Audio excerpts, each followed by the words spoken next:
Emotions. They can feel like these mysterious, powerful forces that just sort of happen to us. But what if there's a different way to look at them? A framework that treats our feelings not just as random reactions, but as the fundamental physics that drive our actions? Okay, let's get into it. Yeah, I think we've all been there, right? That feeling of being completely taken over by anger or just lifted up by joy, almost like you're caught in a current you can't control. Well, it turns out that very feeling of being moved by a force is the perfect place to start to understand what's really going on inside of us. So the framework we're diving into today is called the physics of emotioning. It was developed by Dr. Michael Lukens, who's a clinical psychologist and an emotions theorist. He's actually authored a whole book series on this, and the first volume is already out. It's called The Physics of Emotioning, a constructivist's understanding of the motivational forces governing volitional behavior. The core idea is that our emotions are the literal physical forces that govern what we choose to do. So here's our game plan. First, we're going to look at emotions as actual waves of force. Then we'll see how those waves create the particles of our actions. We'll uncover the one thing that sparks it all, meaning. After that, we'll zoom out to the two giant meta waves that shape our lives, love and contempt. And finally, we'll bring it all home to the battle inside each of us. All right, first up, let's really dig into this core idea, emotions as these powerful internal waves. So in this theory, what exactly is an emotional wave? Well, it's a real, tangible force inside you, one with actual momentum and direction. It's the energy that gets your body ready to do something. And this force, it exists on a whole spectrum. It could be something small, like a mild preference for coffee over tea, or it can swell into this massive, uncontrollable need that basically drives your every choice. Okay, so if the internal feeling is the wave, what does it actually create? Well, this brings us to the second piece of the puzzle, the particle. This is where the internal world connects to the external world. See, on one side, you've got the wave. That's the emotional force we feel inside. And on the other, you've got the particle. That's the behavior that comes out of it, the thing you actually do.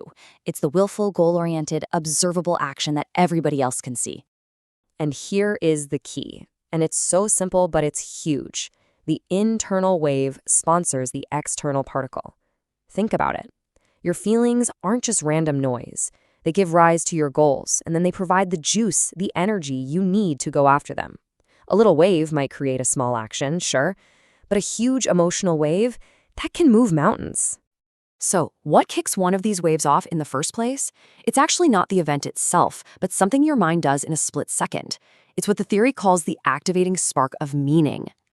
Let's use a really powerful example from the source material to make this clear. Imagine the scenario. You are completely under general anesthesia and someone slaps you across the face.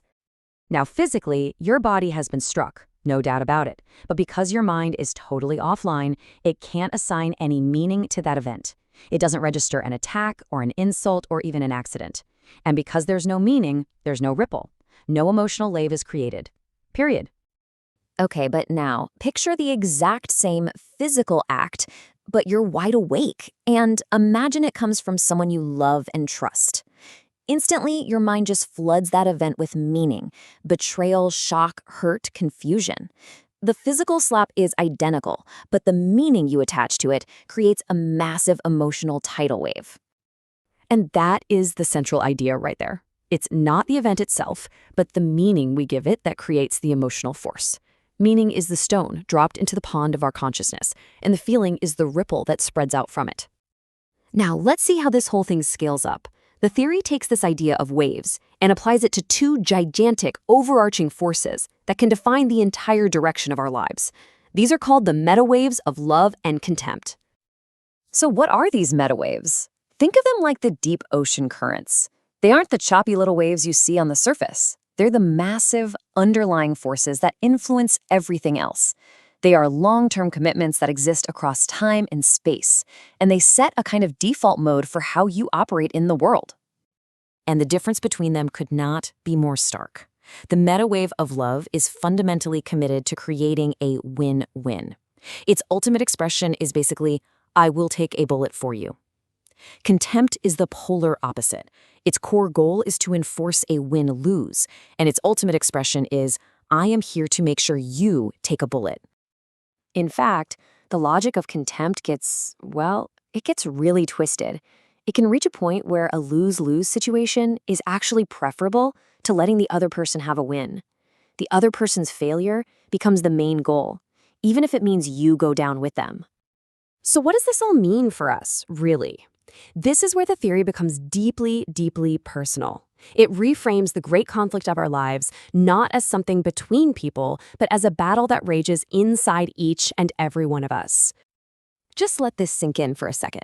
The theory argues that the conflicts we see out in the world, between partners, between countries, are just projections of the ones we haven't solved inside ourselves. As long as it exists within us, it will exist between us. Wow. So the work is an inside job. A real commitment to living from a place of love means you first have to be brave enough to look at and recognize your own capacity for contempt, to see it not as a righteous weapon, but as an internal disease that needs healing. It's about consciously choosing a self-corrective path, day by day, toward love. And let's be super clear on this. This is not about ignoring your pain or pretending you haven't been hurt. That pain is 100% real and valid. The choice, the real internal work, is about refusing to let that pain become the justification, the fuel for the destructive wave of contempt. Which brings us to the final powerful question this theory leaves us with. Every action you take, every choice you make, is sponsored by an emotional wave. So in the end, which meta wave are your actions serving? Love or contempt? What are you arguing for?